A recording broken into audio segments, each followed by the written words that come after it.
It's a beautiful Sunday morning in Aberdeen, North Carolina, as the sun bathed the town's newest resident, Aberdeen and Rockfish GP38-3 number 5830. The stunning locomotive had been unveiled just days prior, with the short line posing their pride right outside of HQ for all to see. The Road of Personal Service is America's longest continuously operated short line, founded in 1892 by John Blue, whose grandson the engine has been named after. Shortline pride is an amazing thing, as it appeared the railroad even ballasted down the spur out front to showcase their new engine. I shouldn't call this a new locomotive per se, as it had been on the A&R for some time, just in a much more drab-looking black and white scheme. I was lucky enough to catch some switching action at Aberdeen's transload facility one morning, with 5830 leading GP38 number 405 and 3 outbound covered hoppers.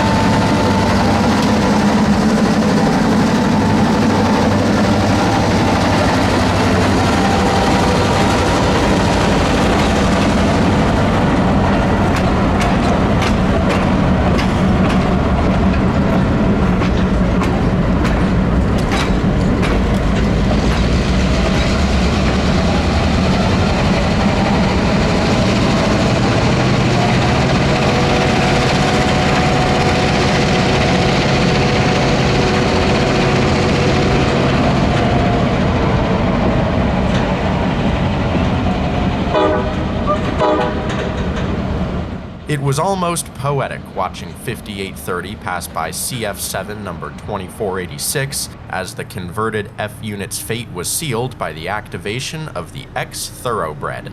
Unfortunately, I was passing through Aberdeen on business and not rail fanning matters, but it always pays to bring the camera just in case. Exhibit B was the town's other short line, the Aberdeen, Carolina and Western. The railroad had parked their executive train in Pinehurst, playing host to a board meeting for the state-run North Carolina Railroad. The OCS was powered by 2 of the 4 F units that ran Norfolk Southern's executive train, both of which still retain their original road numbers. ACWR's executive paint scheme is nothing short of incredible, a standard that seems to be, dare I say it, par for the course when talking about the Aberdeen-based short lines and their immaculate roster of locomotives.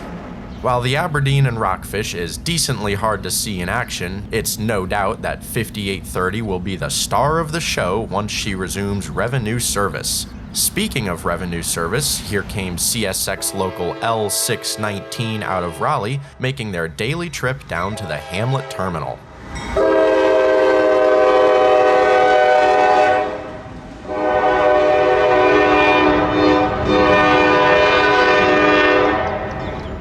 Although I've been in Aberdeen a decent amount, 619 was the first time I'd seen CSX through town. In addition to their local, the Class 1 also had a trio of 6 axles parked across the street on ACWR steel. Aberdeen's track layout is quite interesting, with CSX splitting the town down the middle, straddled on either side by a short line with the Railroad Museum right smack in the middle of it all. On the east side of CSX is the Aberdeen and Rockfish interchange, a transload facility, engine shops, and headquarters, while the west side sees the ACWR's interchange and their isolated Y used for spinning the passenger train. From Aberdeen, the AC&W's Sandhills line runs 35 miles northwest to Star, where the tracks cross the east to west running Piedmont line to Charlotte. The Piedmont line also extends east to Gulf, although these 33 miles have been dormant for years, used for nothing more than storage of railcars. A buddy and I had met up in Aberdeen in hopes of getting some ACWR action, and figured Candor a good place to try our luck. While these 2 SD40-3s looked good, it didn't appear as if they'd be putting on much of a show today, so we continued on to hotspot number 2, Star. The scene at Star is pretty neat, as the railroad's small yard suddenly makes way for a deadline of ex-Canadian National SD60Fs. This is just about the most obscure type of engine one can find on a Carolina short line, although the future of these engines is all but promising. There was some action at Star, as a crew had just dropped two Dash 3s at the fuel rack while awaiting their next assignment. Being that it was a Sunday, we were quite pleased to have found the only working crew of the day, although our luck had not stopped there. After about an hour of waiting in the shade, a crew member was kind enough to inform us that they had been tasked with picking up storage cars on the eastern side of the Piedmont line. We were thrilled. The 10-mile-an-hour track was going to make for an easy chase as well, which we kicked off at New Hope Church Road just outside of town. The gravity of our situation hadn't fully set in yet, and already I was psyched to be chasing the ACWR once more.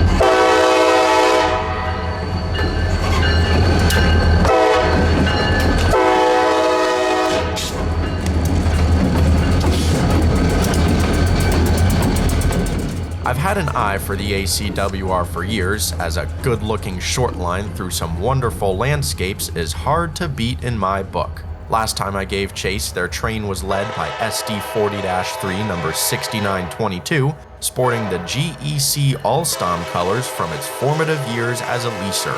Although the gray scheme is historical, I'd been dead set on getting a corporate SD40 up front, and was over the moon that I was doing so on the inactive side of the Piedmont line.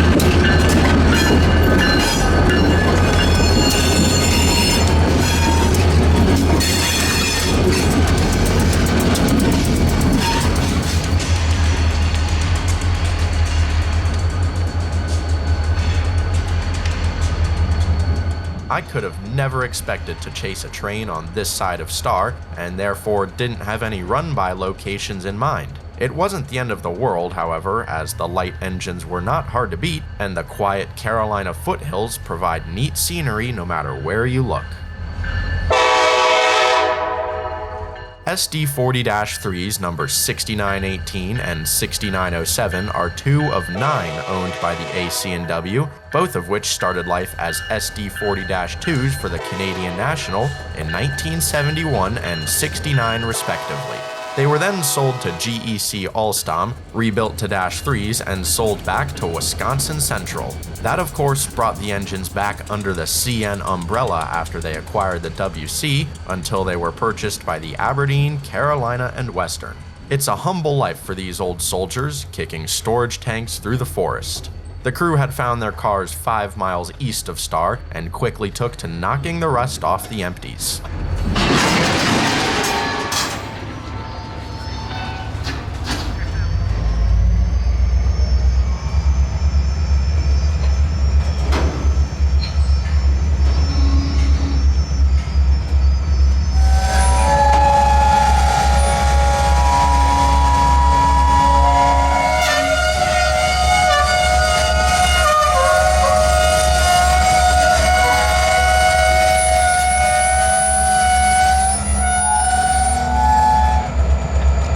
We're on the dead-end Wilbert Road, where the railroad had been keeping 4 cars on the west side and 22 on the east side. Once the 26-car train was assembled, the engines kicked it into high gear, treating us to an EMD symphony.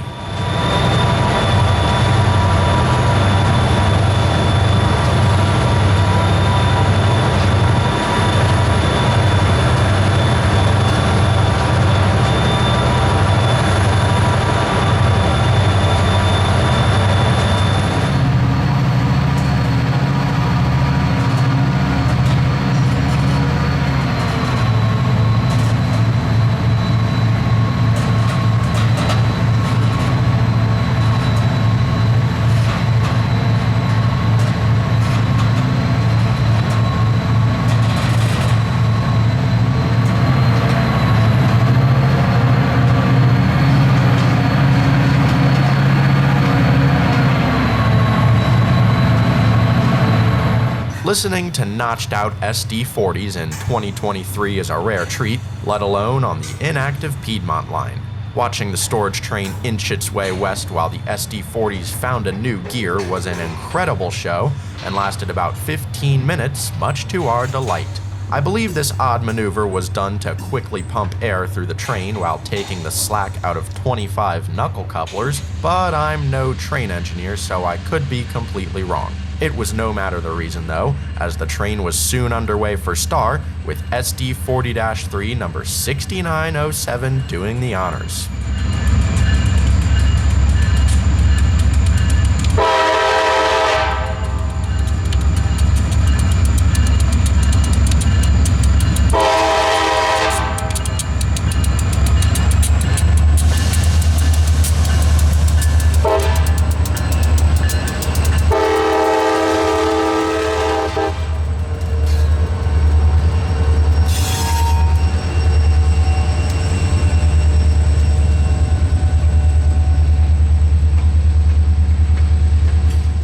Lucky is an understatement. To think that we started the day in Aberdeen with nothing more than a wing and a prayer, this rare mileage run on a beautiful day was much more than we could have asked for. The Carolina route is among my favorite railroads, a ranking well bolstered by today's results.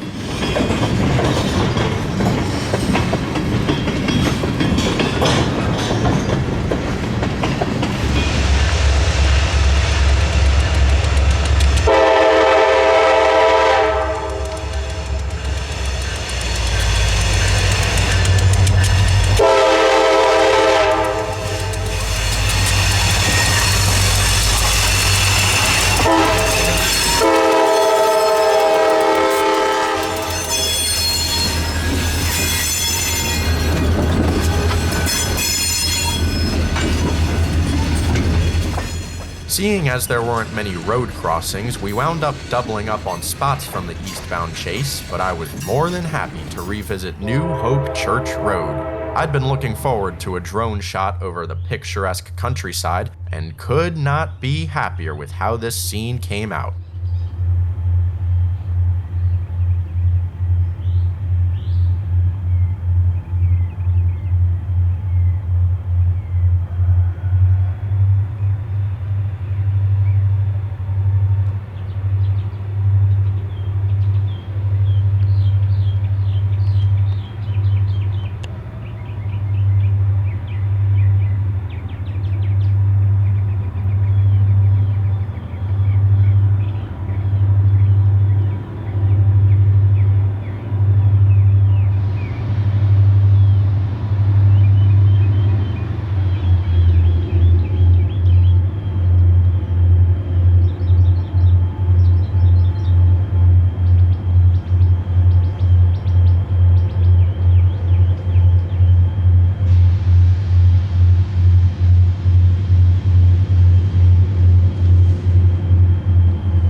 just west of our cameras, and the storage train came to a stop, affording us enough time to jump back to the Star Yard. The SD60Fs are certainly a unique breed of locomotive, nicknamed barns due to their wide-set stance. The zebra paint scheme is also a departure from the norm, only applied to select CN locomotives. I thought it would be neat to watch the SD40-3s ease by their Canadian colleagues, as the tanks had been tied down, turning the train back into a light power move.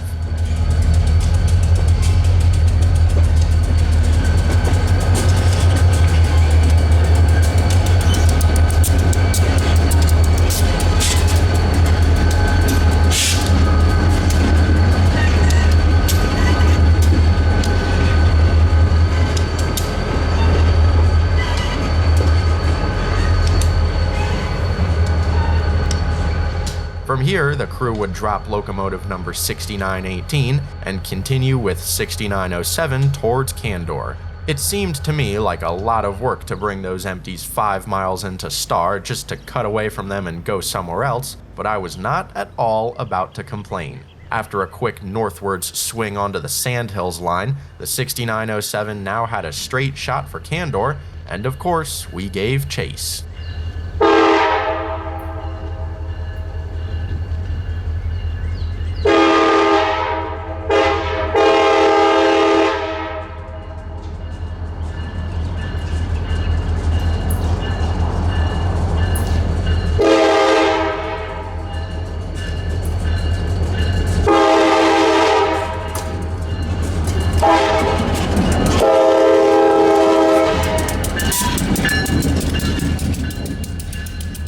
For whatever reason, I found this hillside shot quite interesting and will definitely be tucking it away for future use, perhaps on a chase of the company's passenger train. There are rumblings of increased passenger excursions from the ACWR, which I will be happily attending. Can you tell how much I like this railroad?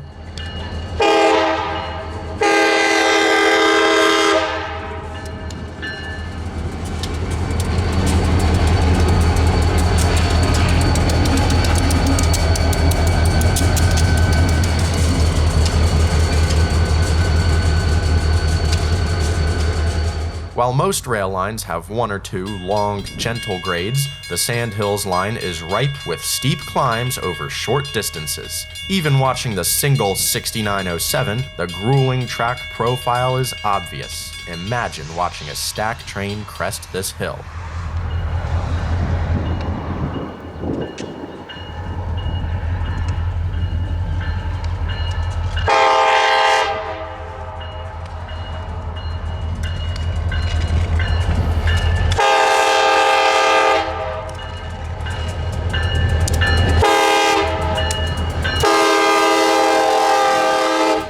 Just outside of Candor, we stumbled upon 3 passenger cars, part of the company's ever-expanding fleet. They didn't seem to be top priority though, cast aside out here, but certainly provided a good subject to watch the long hood forward SD40 pass by.